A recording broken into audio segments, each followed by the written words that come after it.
Bombshell new reporting from the Wall Street Journal will likely land Vince McMahon in even more hot water. Wall Street Journal reports that Vince McMahon paid more than $12 million to 4 separate women over the past 16 years to suppress allegations of sexual misconduct and infidelity. The report went on to say that the previously unreported settlements included a $7.5 million pact with a former wrestler who alleged that Mr. McMahon coerced her into oral sex and demoted her, and ultimately declined to renew her contract back when it came up and back when these encounters occurred. Mr. McMahon also agreed to pay another contractor $1 million after she presented the company with unsolicited photographs of McMahon that she had received. She also alleges that she was sexually harassed at her job. Finally, a 2006 agreement finds that a former manager who worked with McMahon for 10 years alleged that McMahon had initiated a sexual relationship and was paid $1 million to keep quiet about it.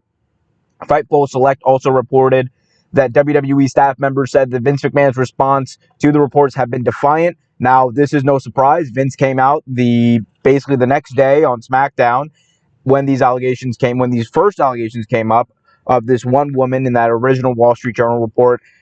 And he came out and he said, "Welcome to SmackDown." And it was a very bizarre segment. Many people in backstage were confused by it. Many people watching at home were confused by it.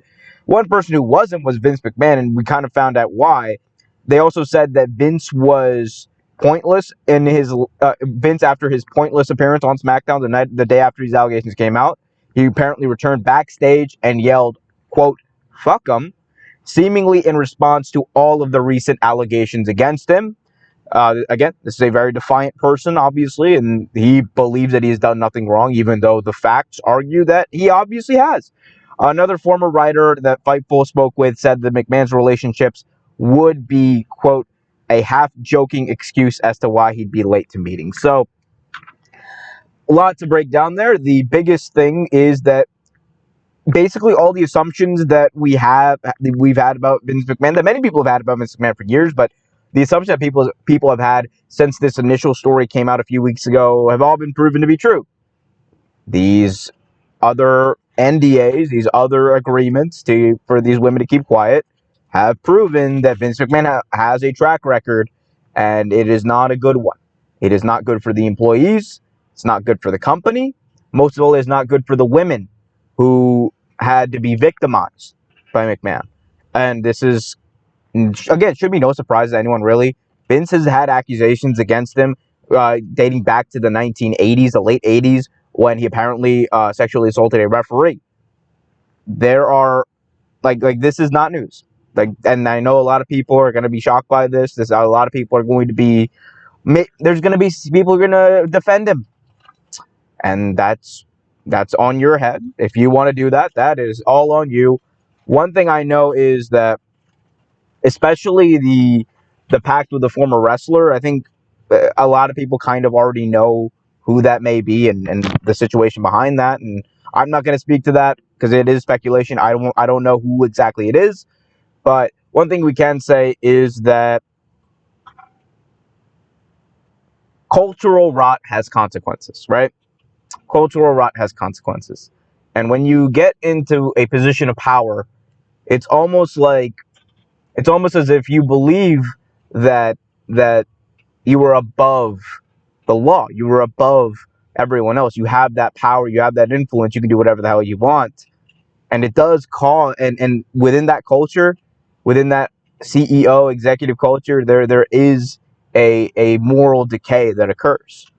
And not to get too preachy, it's a wrestling channel, but I mean that's what happens when you think you're hot shit. When you're Vince McMahon and you've been for years upon years, you have been told and have been telling people that you are the reason professional wrestling exists. You are the reason why WWE is successful. You are the sole reason as to why all of this is happening. When everyone tells you that one thing, you start to believe it, and you start to believe that you are bigger than it all. You're bigger than wrestling. You're bigger than TV. You're bigger than it all, and you don't have to play by the same rules that everyone else does. And the sad part about all of this is that people got hurt. Now, where this goes from here, I don't know. WWE's internal investigation, it looks like it's still going on. Whether or not Vince McMahon is going to be like, here's my thing: Vince is likely not going to be booted out of the company completely. That just won't happen. He has to. There would have to be a dramatic shift in the company, in just the. There would have to be a dramatic shift in the ideology and the honestly the loyalties of a lot of the shareholders in WWE, because at the end of the day, Vince McMahon still owns enough stock and he still has enough influence over his family that he likely won't be kicked out. So there's a lot to talk about there. But these initial findings are concerning, disappointing, nonetheless unsurprising to say the least. Let me know what you guys think about them. Hit that like button, subscribe, and hit that notification bell so you get notified whenever a new video is released.